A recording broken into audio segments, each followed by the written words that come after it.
Isabelle, merci beaucoup d'avoir accepté de répondre à mes questions afin qu'on puisse mieux te connaître. Alors, j'ai 10 questions. La première, c'est qui es-tu et quel est ton lien avec le scrap? Déjà bonjour à tous. Alors qui je suis Isabelle Gallien, on me connaît sous l'appellation le scrap en relief. Et depuis le premier confinement, je fais du scrap et de l'aquarelle facile. Mon lien avec le scrap, je suis animatrice, je ne produis pas de produits, j'ai pas de boutique.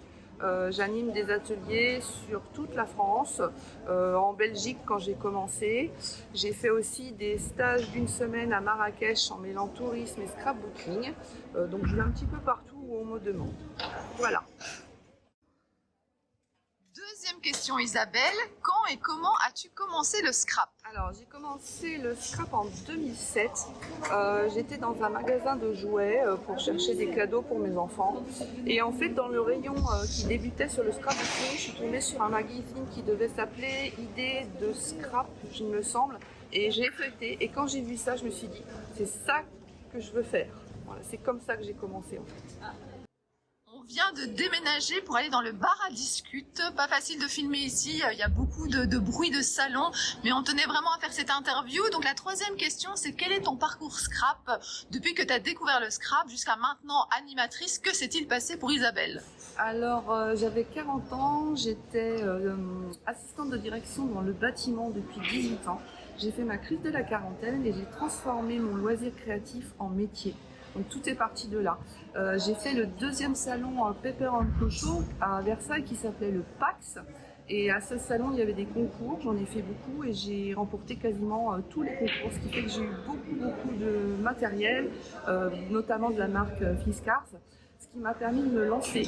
Mes copines m'ont dit mais lance-toi, fais des ateliers. J'étais très introvertie. Je n'osais pas parler en public, j'avais jamais fait ça de ma vie et je me suis lancée comme ça. Et l'année suivante, j'ai été animatrice sur ce même salon, ce qui était un truc de fou quoi. Et ce qui m'a beaucoup lancée aussi à l'époque à Version Scrap à Paris, il y avait un concours et j'ai remporté le premier prix du concours avec mon plateau des 4 saisons qui a été remis par Flo d'Atilolou pour les dinosaures du scrap. Vous vous rappelez peut-être qui c'est, hein, et elle n'est pas morte, hein, elle est toujours vivante, ma petite Flo, enfin ma grande Flo.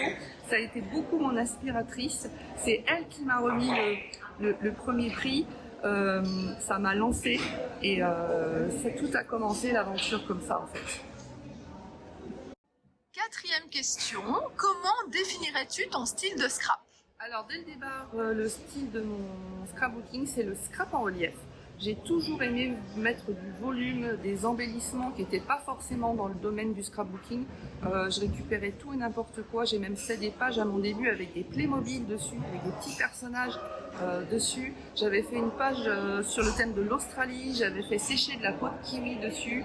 Enfin, j'adore ça. Le relief. Ce qui fait que souvent on a des albums hyper épais. Et, voilà, c'est pas toujours facile à ranger et à manipuler.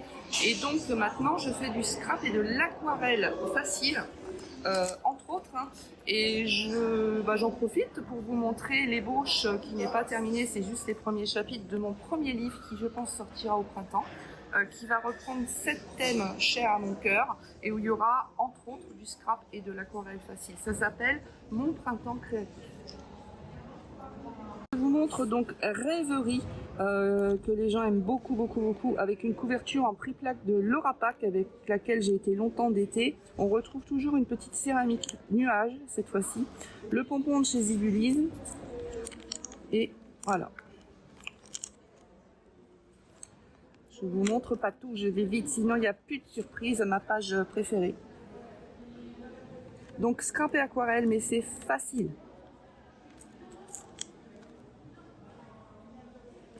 Et c'est tout, vous verrez rien d'autre.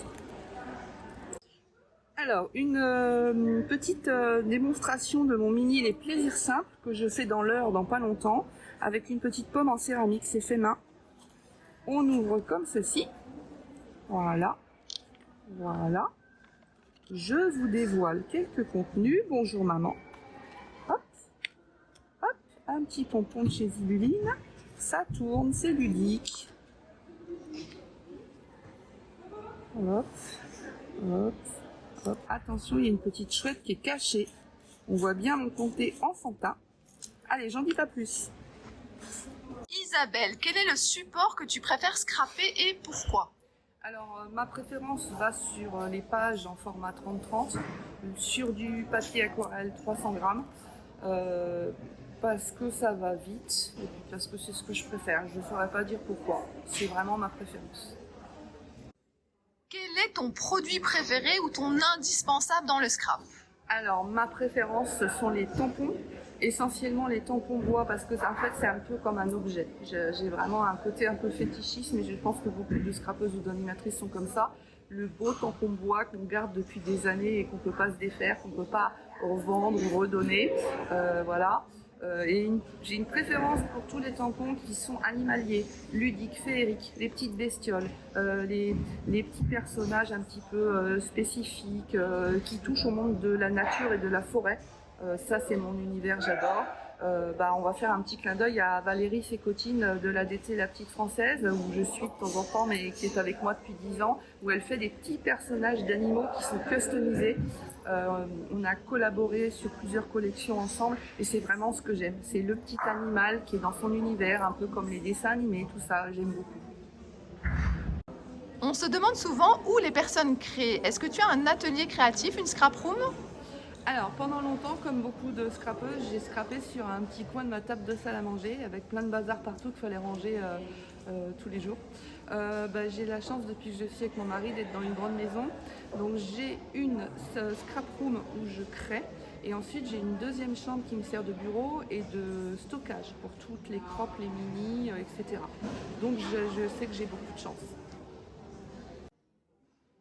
On se demande souvent que faire de ces créations. Donc toi, qu'est-ce que tu fais quand tu as créé un mini-album, une page? Est-ce que tu les gardes pour toi? Est-ce que tu les offres? Et si tu les gardes, où est-ce que tu les ranges? Alors souvent les cartes que je fais à des occasions de salons, d'événements, d'été, etc., je les envoie à mes copines. Voilà.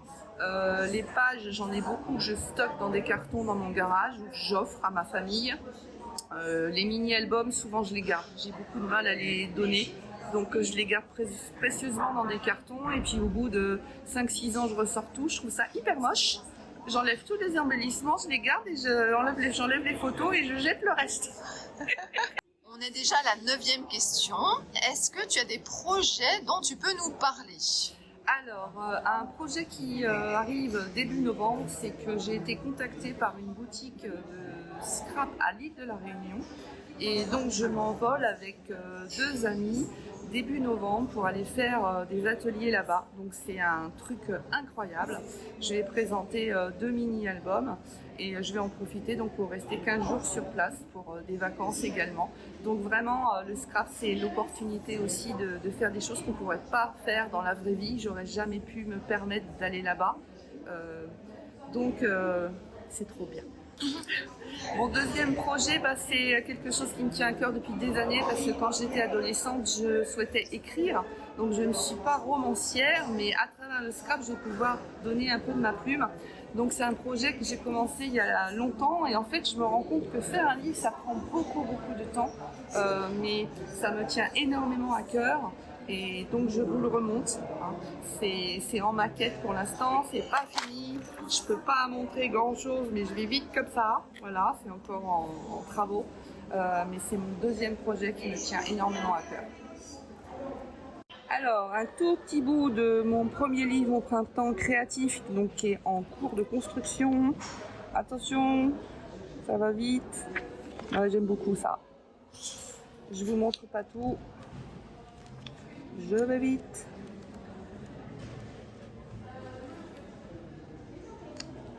J'espère que ça va vous donner envie.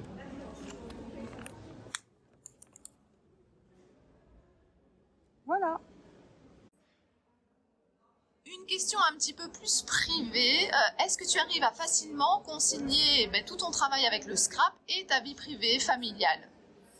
Alors, la question piège, oui et non. Mes enfants étant grands, Thomas et Jérémy, ils ont 31 et 28 ans, donc il y a longtemps qu'ils ne sont plus à la maison. Donc je suis avec mon mari qui découvre cet univers et on n'est pas ensemble depuis très longtemps. Donc des fois ça va, des fois ça va pas, c'est un peu compliqué. Voilà, le problème c'est que j'ai toujours plein de projets dans la tête, je pense au scrap tout le temps, donc c'est compliqué, comme beaucoup de scrappeuses et d'animatrices, de déconnecter et de se dire aujourd'hui c'est off, on fait autre chose que du scrap. Voilà, c'est ça la difficulté. Alors on a fait le tour de 10 questions, j'ai rajouté dans le questionnaire une 11e question, c'est voudrais-tu rajouter quelque chose à cette vidéo? Alors, je pense pas, surtout que je suis déjà assez bavarde comme ça, donc on va arrêter là. En tout cas, je te remercie pour cette interview et pour ton investissement. C'est toujours agréable d'avoir des gens qui sont passionnés et qui viennent nous voir de près et qui s'intéressent à nous et à notre univers. Donc merci beaucoup. Et puis je salue toutes les personnes qui me connaissent en vrai ou virtuellement. Et je vous invite à venir me voir sur des salons ou m'inviter pour des crocs. Ça serait très, très sympa de se rencontrer en vrai. Voilà. Au revoir à toutes.